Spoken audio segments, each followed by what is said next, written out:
Киелі кітаптағы ұлы әңгіменің басында Қабыл есімді адам Құдайге ризашылықпен қараған інісі Әбілді қызғанды. Сонда Құдайы Қабылға мынадай ескерту жасады. Ашуыңнан бас тарт. Күнә құбыжық сияқты, ол сені жалмағысы келеді. Бірақ сен оған жол бермеуің керек. Алайда Қабыл құбыжықтың ықпалына көніп інісін өлтірді. Бұдан кейін Қабыл жаратқан иенің көз алдынан иен далаға кетті. Сол жерде ол киелі кітапта сөз болған алғашқы қаланы салды. Бір адам бүкіл қаланы салды ма? Арасында ежелгі дүниеде қала қабырғамен қоршалған үйлер тобы болған. Бұл қорғану үшін солай істелінген. Қабыл кім мені кездестірсе сол өлтіреді деп қорықты. Түсінікті. Қабырғасы бар елді мекенді қала деген екен. Иә, дәл солай. Содан кейін Қабылдың қаласында кек алу мен зорлық-зомбылық жайлаған мәдениет пайда болды.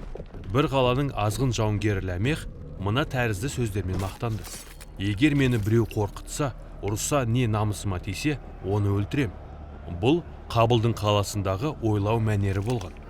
Қабыл бойына қабылдаған құбыжық енді адамдар оның ішінде тұратын құбыжық қалаға айналған еді. Демек, қаланы зұлымдық жайлады.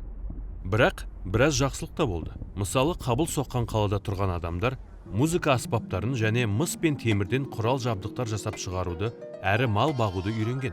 Осылайша қала біз еңбек етіп, бәріміз молшылықта өмір сүретін орын бола алады. Бірақ едәуір уақыт өткен соң, қалада сол құбыжық өктемдік жүргізе бастайды. Иә, одан кейінгі қалада да солай болды. Оны құрған алып жауынгер патша қаланың ортасында өздерінің атын шығару үшін аспанға дейін жететін мұнара салды. Бұл Бабыл қаласы болды. Ол кейін бүкіл өлкеге зорлық-зомбылық көрсетіп, көп елді жаулап алды. Иә, Бабыл киелі кітаптағы зорлық-зомбылық жайлаған қаланың нағыз бейнесі. Мұның бәрі өте қайғылы. Өйткені қала жаратқан ие бастапқыда адамдарды орналастырған бақтағы қауіпсіз мекенге қарама-қайшы болды. Ежелгі қалалардың тұрғындары қорғану, әрі жинаған қорларын сақтау үшін биік қабырғалар салған.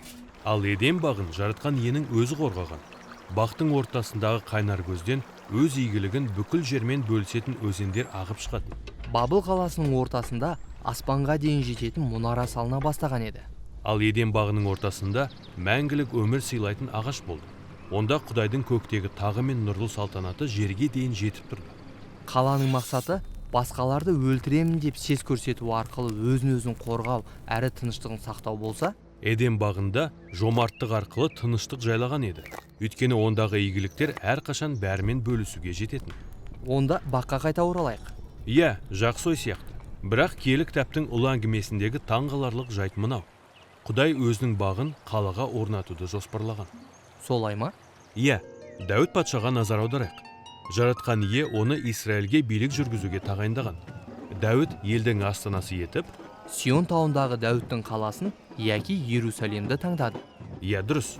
Кейін Дәуіт Құдайдың жер бетіндегі тағын, яғни келісім сандығын Иерусалимге әкелгенде, қала Құдайдың бақ қаласының бейнесіне айналды. Сонда бәрі молшылық пен тыныштықта өмір сүрді. Бірақ бұл қысқа уақытқа ғана созылды. Иә, солай. Кейін Дәуіт Қабыл сияқты болды. Ол бойындағы сол құбыжықтың ықпалына көніп, өзінің бір жасақшысын өлтіртіп, оның әйелін иемденіп алды. Осылайша Дәуіттің әулетінен шыққан патшалар арқылы Иерусалимнің құлдырауының қайғылы оқиғасы басталды. Кейбір патшалар құбыжықты тоқтатуға тырысқанымен, басым көпшілігі оның дегеніне көнді. Осылайша бақ қала ашкөздік, зорлық-зомбылық пен қысымға толы қарақшылардың ордасына айналды. Ақырында одан да үлкен құбыжық Бабыл Иерусалимді жаулап алды. Мүмкін бақ қала өмірде болмайтын қиял шығар. Бірақ Израильдің пайғамбарлары Құдай бір күні өзінің көктегі қаласын жер бетіне орнатады деп үміттенді. Одан өзендер ағып шығып, халықтар ағылып кіреді. Онда бақшалар, мейрамдар және тыныштық болып, өлім атаулы жойылады. Бұл жай ғана жаңа қала емес, жаңа жаратылыстың таңы сияқты естіледі. Иә, шынында солай. Бұл үміт Мәсіх Исаның келетініне алдын ала меңзеді. Мәсіх дүниеге келгенде Иерусалимді қатыгез Ирод патша басқарып тұрған еді. Мәсіх Құдайдың патшалығының жер бетіне орнап жатқанын жариялай бастағанда, Иерусалимге де оның басшыларына да бармады. Иә, ол Галилеяның төбелері мен қалашықтарына барып, кедейлер мен қарапайым адамдарға ізгі хабарды айтты. Бірде Иса шәкірттерін бір таудың беткейіне шығарып, сендер төбе басына салынған қала іспеттісіңдер. Одан халықтарға нұр төгіледі деді. Содан кейін ол шәкірттеріне Құдайдың қаласындағы өмір салты жайлы тәлім берді. Бұл Қабылдың қаласы мен Бабылдың ойлау мәнеріне қарама-қайшы.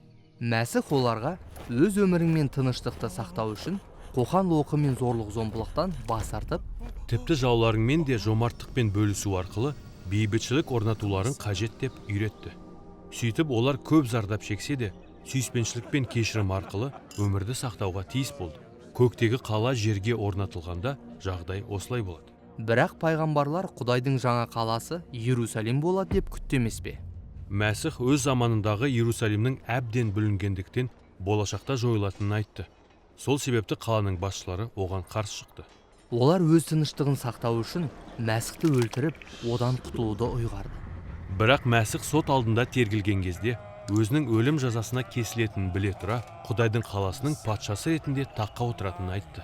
Тоқтай тұр, адам жауларына өзін өлтіруге жол беру арқылы патша бола алмайды ғой.